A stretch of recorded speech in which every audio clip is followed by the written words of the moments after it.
ఇది కేవలం సమాచారంగా మాత్రమే భావించండి. వైద్య నిపుణులను సంప్రదించండి. బాగా కామన్ గా చూసే ఇతర ఇతర క్యాన్సర్స్ ఏంటి? బాగా కామన్‌గా చూసే క్యాన్సర్ బ్రెస్ట్ క్యాన్సర్ అనమాట. రెండోది ఇప్పుడు చూస్తుంది ఏంటంటే గర్భాశయ క్యాన్సర్. కారణం ఏంటి సార్?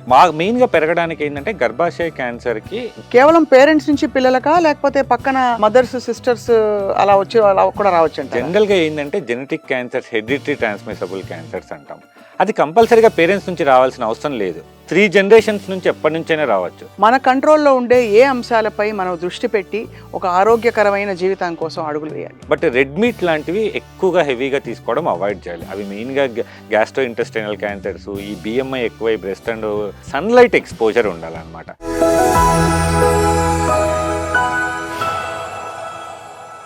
రైట్. ఈ సర్వైకల్ క్యాన్సర్ కాకుండా బాగా కామన్‌గా చూసే ఇతర క్యాన్సర్స్ ఏంటి? మనం మామూలుగా ఆడవాళ్ళలో చూస్తే బాగా కామన్‌గా చూసే క్యాన్సర్ బ్రెస్ట్ క్యాన్సర్ అనమాట. రెండోది ఇప్పుడు చూస్తుంది ఏంటంటే గర్భాశయ క్యాన్సర్, యూట్రైన్ క్యాన్సర్ అంటాం. ఆఫ్ లేట్ ఇది డెవలప్డ్ కంట్రీస్, డెవలపింగ్ కంట్రీస్‌లో చాలా పెరుగుతుందండి. కారణం ఏంటి సార్? మెయిన్‌గా పెరగడానికి ఏంటంటే గర్భాశయ క్యాన్సర్‌కి బిఎంఐ ఇండెక్స్ అనేది రిస్క్ ఫ్యాక్టర్ అనమాట. ఇది చాలా మందికి తెలియదు. ఒబెసిటీ ఎక్కువ ఉంటే ఒబెసిటీతో పాటు బాడీ మాస్ ఇండెక్స్ అంటాం. అంటే ఆ పర్సన్ హైట్‌కి, వెయిట్‌కి ఎంత బాడీలో ఫ్యాట్ ఉందనే దాన్ని బట్టి బిఎంఐ ఇండెక్స్. ఎంత హై బిఎంఐ ఇండెక్స్ ఉంటుంది అంటే వాళ్ళలో హై రిస్క్. ఇంకోటి ఏంటంటే post menopausal women with each year వాళ్ళు వెయిట్ గెయిన్ అవుతా ఉన్నారంటే వాళ్ళకి with each KG of weight gain వాళ్ళ రిస్క్ ఆఫ్ యూట్రైన్ క్యాన్సర్ అనేది పెరుగుతా వెళ్తుంది. ఆ డేంజర్ లెవెల్ ఏంటి సార్? మామూలుగా 23.5 అలా ఏదో 24 అలా వింటూ ఉంటాం ఐడియల్ బిఎంఐ. కానీ ఎంతవరకు మనం ఓకే పర్వాలేదు దీన్ని మేనేజ్ చేయొచ్చు అనుకోవచ్చు? యాక్చువల్‌గా మన ఇండియన్ సెటప్స్‌లో 26, 27 వరకు ఓకే అండి. యూజువల్‌గా ఏమైతదంటే ఎందుకు ఈ బిఎంఐ హై ఉన్నప్పుడు యూట్రైన్ క్యాన్సర్ వస్తదంటే నార్మల్‌గా గర్భాశయం మీద ఓవరీస్ నుంచి వచ్చే హార్మోన్స్ ఒక మోతాదులో రిలీజ్ అయ్యి అవి సైక్లికల్‌గా పనిచేస్తూ ఉంటాయి. సో యూట్రస్ ఏందంటే గర్భాశయం ఒక రకంగా సైక్లికల్‌గా హార్మోన్స్‌కి అడ్జస్ట్ అయి ఉంటుంది. ఇప్పుడు బాడీలో అబ్నార్మల్‌గా ఫ్యాట్ అక్యుములేట్ అయినప్పుడు వాటి నుంచి కొన్ని హార్మోన్స్ వస్తాయి. అవి ఆల్మోస్ట్ ఓవరియన్ హార్మోన్స్‌కి సిమిలర్‌గా ఉంటాయన్నమాట. సో అందుకేందంటే అవి యూట్రస్ మీద ఇర్రెగ్యులర్‌గా యాక్ట్ చేస్తూ ఉంటాయి. అండ్ క్వాంటిటీస్ కూడా ఇర్రెగ్యులర్‌గా రిలీజ్ అవుతాయి బాడీలో ఫ్యాట్‌ని బట్టి. సో దానివల్ల ఏందంటే గర్భాశయంలో ఇర్రెగ్యులర్ స్టిమ్యులేషన్స్ వచ్చి బాగా మ్యూటేషన్స్ అనేవి వస్తాయన్నమాట గర్భాశయ సెల్స్‌లలో. సో దానివల్ల ఈ ఎండోమెట్రియల్ క్యాన్సర్ అనేది పెరుగుతా వెళ్తుంది మన కంట్రీలో పర్టిక్యులర్‌గా ఉమెన్స్‌లో. సర్వైకల్ క్యాన్సర్ తగ్గుతోంది, యూట్రైన్ క్యాన్సర్ అనేది పెరుగుతా వస్తుంది. అది. కానీ ఆశాజనకమైన విషయం ఏంటంటే డాక్టర్ గారు, ఇప్పుడున్న మెడికల్ టెక్నాలజీతో లోకల్‌గా వచ్చే ఈ క్యాన్సర్స్‌ని తొందరగా కట్టడి చేయొచ్చని వినికిడి. అంటే ఎస్పెషల్లీ ఇది ప్రివెంటబుల్ ఈ 2 కూడా కొంతవరకు బికాజ్ మామోగ్రామ్ ద్వారా గానీ, సెల్ఫ్ ఎగ్జామినేషన్ ద్వారా దీన్ని మొదటి దశలోనే అరికట్టవచ్చని చెప్పి. సో క్యాన్సర్స్ కామన్‌గా ఈ 3 క్యాన్సర్స్ చూస్తే బ్రెస్ట్ క్యాన్సర్, సర్విక్స్ క్యాన్సర్, గర్భాశయ క్యాన్సర్ చాలా వరకు ప్రివెంట్ చేయొచ్చు. సో మనం బ్రెస్ట్ క్యాన్సర్‌ని యూజువల్‌గా ఎలా ప్రివెంట్ చేసుకోవాలంటే ఆడవాళ్ళందరికీ మినిమమ్ అవేర్‌నెస్ నాలెడ్జ్ ఇవ్వాల. సో ఏ లక్షణాలు ఉంటే అది బ్రెస్ట్ క్యాన్సర్. సో ఫస్ట్ వాళ్ళని అర్లీగా సిమ్టమ్స్ ఏమైనా ఉంటే డాక్టర్ దగ్గరికి వెళ్ళేటట్లు చూసుకోవాలి. సో బ్రెస్ట్‌లలో ఏదైనా పెయిన్ లేకుండా ఏదైనా గడ్డలు అట్లాంటివి కంటిన్యూగా పెరుగుతూ ఉంటే అవి క్యాన్సర్ లక్షణం అవ్వచ్చు. పెయిన్ ఉండాల్సిన అవసరం లేదు. రెండోది ఏంటంటే వాళ్ళు లైఫ్ స్టైల్ హ్యాబిట్స్ మెయిన్‌గా అందరినీ బ్రెస్ట్ ఫీడింగ్ ఇవ్వడానికి ఎంకరేజ్ చేయాలన్నమాట. బ్రెస్ట్ ఫీడింగ్ ఇవ్వకపోవడం అనేది definitely risk factor for breast and ovarian cancers. Okay. Breast feeding అంటే ఎంత? 6 మంత్స్? జనరల్‌గా మినిమమ్ రికమెండెడ్ ఈస్ ఇప్పుడు 6 months. At least any women 1 month ఇచ్చినా గానీ that will have a protective effect. So minimum time at least ideal is 6 months. But 1 month ఇచ్చినా గానీ protective effect ఉంటుంది rather than completely breast feeding ఇవ్వకపోవడం కంటే. రెండోది ఏంటంటే హార్మోన్ థెరపీస్ ఎక్కువ వాడుతున్నారు. లైక్ ఇప్పుడు మెన్స్ట్రువల్ సైకిల్స్‌కి వాళ్ళ వర్క్ స్ట్రెసెస్‌కి పీరియడ్స్‌ను పోస్ట్‌పోన్ చేసుకోవడానికి చాలామంది ఉమెన్ ఏంటంటే ఓవర్ ద కౌంటర్ లాగా మెడిసిన్స్ కొనుక్కొని హార్మోన్ టాబ్లెట్స్ వాడుతున్నారు. అదే అవాయిడ్ చేయాలన్నమాట.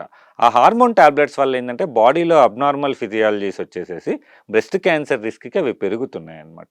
మూడోది అందరూ తెలుసుకోవాల్సిందంటే వాళ్ళ ఫ్యామిలీలో ఎవరికైనా రిస్క్స్ ఉంటే వీళ్ళకొచ్చే రిస్క్స్ ఉంటాయి. సో క్యాన్సర్ స్పెషలిస్ట్‌ల దగ్గరికెళ్ళి అట్లా ఏమైనా ఫెమిలియల్ క్యాన్సర్స్ వచ్చే రిస్క్స్ ఉందా అనేది మనకి ఇప్పుడు చాలా ఈజీ టెస్ట్‌లు ఉన్నాయి. సో జెనెటిక్ టెస్టింగ్ అంటే ఇప్పుడు బ్లడ్ టెస్ట్ చేసి కొన్ని మ్యుటేషన్స్ ఉంటే మనం వాళ్ళ పిల్లలకి ఆ బ్రెస్ట్ క్యాన్సర్ వస్తుందా లేదనేది చెప్పగలుగుతాం. Including both men and women. ఇప్పుడు ఆ టెస్ట్‌లు ఆ పాసిబుల్. టెస్ట్‌లు ఉన్నాయి. ఆ టెస్ట్‌లు కాస్ట్ కూడా చాలా తక్కువ. ఇప్పుడు 10,000-20,000 రూపీస్‌లోనే ఆ టెస్ట్‌లు చేయగలుగుతున్నాం. కానీ ఈ జెనెటిక్ ఇదనేది పాసింగ్ ఆన్ కేవలం పేరెంట్స్ నుంచి పిల్లలకా, లేకపోతే పక్కన మదర్స్, సిస్టర్స్ అలా కూడా రావచ్చంటారా? జనరల్‌గా ఏందంటే genetic cancers, hereditary transmissible cancers అంటాం. అది కంపల్సరీగా పేరెంట్స్ నుంచి రావాల్సిన అవసరం లేదు. 3 జనరేషన్స్ నుంచి ఎప్పటి నుంచైనా రావచ్చు. పెద్దమ్మలకి, పెద్దనాన్నలకి 4 గ్రాండ్ మదర్స్, 4 గ్రాండ్ ఫాదర్స్ కున్నా రావచ్చు అనమాట మనకి. ఓహో! సో అందుకే ప్రతి ఒక్కరు ఏంటంటే వాళ్ళ ఫ్యామిలీలో మెడికల్ స్టేటస్ హిస్టరీలు తెలుసుకోవడం చాలా అవసరం క్యాన్సర్స్లో. సో అట్లా ఫస్ట్ జనరేషన్ అంటే పేరెంట్స్కే ఉండాల్సిన అవసరం లేదు. పేరెంట్స్ సిస్టర్స్ బ్రదర్స్ కున్నా రావచ్చు, గ్రాండ్ పేరెంట్స్ కున్నా రావచ్చు, వాళ్ళ సిస్టర్స్ బ్రదర్స్ కున్నా రావచ్చు, గ్రాండ్ పేరెంట్స్ వాళ్ళ పేరెంట్స్ కున్నా రావచ్చు. అట్లీస్ట్ 3 జనరేషన్స్లో ఉన్న ఎవరికున్నా రావచ్చు. సో అందరూ ఏంటంటే ఫ్యామిలీలో వాళ్ళ ఫ్యామిలీలో ఇట్లా ఎవరైనా క్యాన్సర్స్ ఉంటే చాలామంది సోషల్ ఫోబియాస్ వల్ల క్యాన్సర్ ఉందని బయటకు చెప్పుకోరు. ఫ్యామిలీ మెంబర్స్ తెలిస్తే ఏమవుతుందో, మన చుట్టాలు సరిగ్గా చూసుకోరు, మనల్ని పట్టించుకోరు అది ఇదని. బట్ అది బయటికి వచ్చేసేసి అందరూ ఏంటంటే వాళ్ళ ఫ్యామిలీలో క్యాన్సర్స్ ఉంటే వాళ్ళు మోర్ కాషియస్గా ఉండాలి. సో ఏం క్యాన్సర్స్ ఉన్నాయి, సో మనం ఏమన్నా ప్రికాషన్స్ తీసుకోవచ్చా, మనకు వచ్చే రిస్క్స్ ఉన్నాయి, ఇవన్నీ ఒక గుడ్ ప్రాపర్ క్యాన్సర్ స్పెషలిస్ట్ దగ్గర ఇన్ఫర్మేషన్ తెలుసుకొని వాళ్ళు జాగ్రత్తలు పాటిస్తే డెఫినెట్గా అరికట్టచ్చు. లేదంటే మనం అర్లీ దశలోనే కనుక్కోవచ్చు వాళ్ళ క్యాన్సర్స్. డాక్టర్ యుగంధర్ గారు, సర్జికల్ ఆంకాలజీలో లేటెస్ట్ అడ్వాన్స్మెంట్స్ ఏ విధంగా ఉన్నాయి? ఎందుకంటే ఏ సర్జరీ అయినా చాలా అన్ప్లెజెంట్ సో అన్ప్లెజెంట్ అని కాదు కానండి, పేషెంట్కి తప్పకుండా. 2025 to 2027 world cancer day awareness theme ఏంటంటే united by unique, that is the theme. అంటే ఏం చెప్తున్నారంటే ఇప్పుడు థీమ్ ప్రకారము పర్సనలైజ్డ్ పేషెంట్ కేర్ ఇద్దాము క్యాన్సర్లో, అందరికి ఒకటే ట్రీట్మెంట్లు చేయొద్దు బ్లాంకెటెడ్గా అనేది నెక్స్ట్ 2 years ప్రాపగేట్ చేయడానికి. ఒకప్పుడు ఏంటంటే అండి, వే బ్యాక్ 15 years బ్యాక్ నేను క్యాన్సర్ ట్రైనింగ్స్లో ఉన్నప్పుడు బసవతారకం హాస్పిటల్లో ఉమెన్ అసలు భయపడేవాళ్ళు హాస్పిటల్ రావడానికి. లేట్ స్టేజెస్ ఆఫ్ బ్రెస్ట్ క్యాన్సర్లో వచ్చారు, ఎందుకంటే మాకు భయం ఇట్లా రొమ్మంతా తీసేస్తారని. కానీ ఇప్పుడు అడ్వాన్స్డ్ ట్రీట్మెంట్స్లో ఏంటంటే 50 to 70% ఆఫ్ బ్రెస్ట్ క్యాన్సర్ ఉమెన్కి రొమ్ము మొత్తం తీసేయాల్సిన అవసరం లేదు. సో మనం రొమ్ము తీయకుండా కూడా క్యాన్సర్ సర్జరీ చేయొచ్చు. రెండోది, తీసిన తర్వాత మనం రీకన్స్ట్రక్షన్స్ చేయొచ్చు. రెండోది, ఇంకా చాలా క్యాన్సర్స్కి ఏంటంటే ఇప్పుడు అసలు వరల్డ్ వైడ్ గర్భసంచి క్యాన్సర్కి స్టాండర్డ్ ట్రీట్మెంట్ ఓపెన్ సర్జరీ కాదు, లాప్రోస్కోపిక్ కానీ రోబోటిక్ కానీ. సో ఇది మెయిన్ అడ్వాన్సెస్ అనమాట. మూడోది ఏంటంటే మనం రీకన్స్ట్రక్షన్స్ చేస్తున్నాం. ఒకప్పుడు సర్జరీ చేసేసిన తర్వాత ఆ పార్ట్లో వదిలేసేవాళ్ళం రీకన్స్ట్రక్షన్ చేయకుండా. లైక్ లిప్ క్యాన్సర్ వచ్చిన, చీక్ క్యాన్సర్, టంగ్ క్యాన్సర్ అట్లా లిప్ కూడా క్యాన్సర్ వస్తుందా? వస్తుంది. సో స్మోకర్స్లో లిప్ క్యాన్సర్ కామన్. కొంతమంది ఏంటంటే మెయిన్గా ఈ చుట్టా తాగే వాళ్ళల్లో వాళ్ళు జస్ట్ లిప్స్ మీద పెట్టుకుంటా ఉంటారు. ఓహో! సో ఇలా అయితే చిన్న సెగ్గడ్డ వచ్చినట్టు అట్లా వస్తుంది. సో వీళ్ళందరికీ ఏంటంటే మనం ట్రీట్మెంట్ చేసిన తర్వాత రీకన్స్ట్రక్షన్స్ చేయొచ్చు. సో ఇప్పుడు ఏంటంటే చాలా క్యాన్సర్స్లో మనం ఆర్గాన్ పూర్తిగా తీయాల్సిన అవసరం లేదు. లైక్ ఒకప్పుడు కిడ్నీ క్యాన్సర్ వస్తే కిడ్నీ మొత్తం తీసేవాళ్ళం, ఇప్పుడు అట్లా అవసరం లేదు. పార్ట్ ఆఫ్ ద ట్యూమర్ వరకే తీయచ్చు. సో మనకి అది సర్జికల్ టెక్నాలజీ వల్ల ఉపయోగపడుతుంది. చాలా ట్రీట్మెంట్లు, ఇంజెక్షన్స్, కీమోథెరపీస్, టార్గెటెడ్ థెరపీస్ లాంటివి ఇచ్చి ఆ క్యాన్సర్ గడ్డ తీవ్రతను, సైజును తగ్గించి మనం ఇలాంటి సర్జరీస్ చేయగలుగుతున్నాం అనమాట. సో క్యాన్సర్ ట్రీట్మెంట్స్ అంటే భయపడాల్సిన అవసరం లేదు. ఎంత అర్లీగా కనుక్కుంటే అంత బెటర్ సర్జరీస్ తోటి అంత బెటర్ క్యూర్స్ చేయొచ్చు. మనం ఆల్మోస్ట్ 95% క్యూర్ చేయొచ్చు. అండ్ తప్పకుండా మనకి ప్రతి సర్జరీ తోటి ఏదో ఒక విధమైన రేడియేషన్ కానీ, కీమోథెరపీ కానీ క్యాన్సర్లో కామన్గా అంటే అది స్ప్రెడ్ కాకుండా చూస్తామా? అలా అవసరం లేదు. 50% ఆఫ్ ద క్యాన్సర్స్కి మనం సాలిడ్ క్యాన్సర్స్కి, బ్లడ్ క్యాన్సర్స్ కాకుండా చూస్తే 50% ఆఫ్ ద క్యాన్సర్స్కి మనం సర్జరీ చేసిన తర్వాత ఫస్ట్ అండ్ సెకండ్ స్టేజెస్లో చాలా వరకు ఏం ట్రీట్మెంట్స్ ఇవ్వం. కీమోథెరపీ ఇవ్వం, రేడియేషన్ ఇవ్వం. కొన్నిట్లలో జస్ట్ హార్మోన్ థెరపీ టాబ్లెట్స్ ఇస్తాం. అవి హై రిస్క్ సెకండ్ స్టేజెస్లో కానీ, థర్డ్ స్టేజెస్లో కానీ ఉంటేనే మనము రేడియేషన్ కానీ, కీమోథెరపీ కానీ ఇస్తాం అనమాట. జెనెటిక్స్ మన కంట్రోల్లో లేదు. అవుట్ సైడ్ కార్సినోజెనిక్ ఇన్ఫ్లుయెన్సెస్ మన కంట్రోల్లో దాదాపుగా లేదనే చెప్పాలి. మన కంట్రోల్లో ఉండే ఏ అంశాలపై మనం దృష్టి పెట్టి ఒక ఆరోగ్యకరమైన జీవితం కోసం అడుగులు వేయాలి? సో మెయిన్గా అంటే మీరు అడిగే క్వశ్చన్ ఏంటంటే మనం క్యాన్సర్ని ప్రివెన్షన్ చేసుకోవచ్చా? సో మనకి 4 మేజర్ ఫ్యాక్టర్స్ ఉన్నాయి క్యాన్సర్. మీరు అడిగినట్లు కొన్ని చాలా వరకు మన కంట్రోల్లో లేవు. మన కంట్రోల్లో ఉన్న వాటిల్లో ఏంటంటే మెయిన్గా మనం తీసుకునే ఆహారం, ఫుడ్ ఇంటేక్. సో వాటర్ కానీ, మనం తీసుకునే ఫుడ్ కానీ, ఫుడ్లో మెయిన్ ప్రికాషన్ ఏంటంటే 80% ఆఫ్ మనం తీసుకునే ఫుడ్ యాంటీ ఆక్సిడెంట్ రిచ్ ఉండాలి. అంటే బేసిక్గా వెజిటేరియన్ సోర్స్డ్ ఫుడ్ ఉండాలి.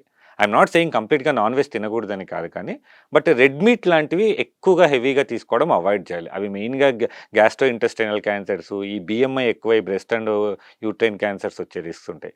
Second thing, life style activity. ఎక్కువ సెడెంటరీ లైఫ్ స్టైల్ అవాయిడ్ చేయాలి. సన్లైట్ ఎక్స్పోజర్ ఉండాలన్నమాట. చాలామందికి తెలియదు ఏంటంటే క్యాన్సర్ వచ్చినా కానీ మన బాడీలో ఫైటింగ్ పవర్ బాగుంటే చాలా వరకు క్యూర్ అయిపోతారు, వాళ్ళకి రికరెన్సెస్ రావు. ఫైటింగ్ పవర్కి one of the main determining factor బాడీలో విటమిన్ డి లెవెల్స్. ఇది చాలా వరకు బుక్స్లలో ఉండదు, ఏం ఆర్టికల్స్లో కూడా రాదు. కానీ విటమిన్ డి లెవెల్స్ ఒక క్యాన్సర్ పేషెంట్కి అడిక్వేట్గా ఉన్నాయంటే వాళ్ళ ఫైటింగ్ పవర్ డెఫినెట్లీ బెటర్గా ఉంటుంది. రైట్. సో మనం సన్లైట్కి ఎక్స్పోజర్ అయ్యేటట్లు వాకింగ్ ఇలాంటివి చేస్తూ ఉండాలన్నమాట. థర్డ్ ఇంపార్టెంట్ థింగ్ ఏంటంటే స్ట్రెస్ ఫ్యాక్టర్ని అవాయిడ్ చేసుకోవడము, స్మోకింగ్ ఇట్లాంటివి కంప్లీట్గా క్విట్ చేయడము, ఆల్కహాల్ని రిస్ట్రిక్ట్ చేయడం అనేది మోర్ ఇంపార్టెంట్. డాక్టర్ యుగంధర్ గారు, world cancer day February 4th and cervical cancer awareness month జనవరి అంతా కూడా చాలా యూస్ఫుల్ ఇన్ఫర్మేషన్, చాలా మంది వాళ్ళకు వాళ్ళు చెక్ చేసుకునే విధంగా మీరు ఇవాళ తెలియపరిచినందుకు మీకు ధన్యవాదాలు. Thank you. Thank you so much sir. నమస్తే.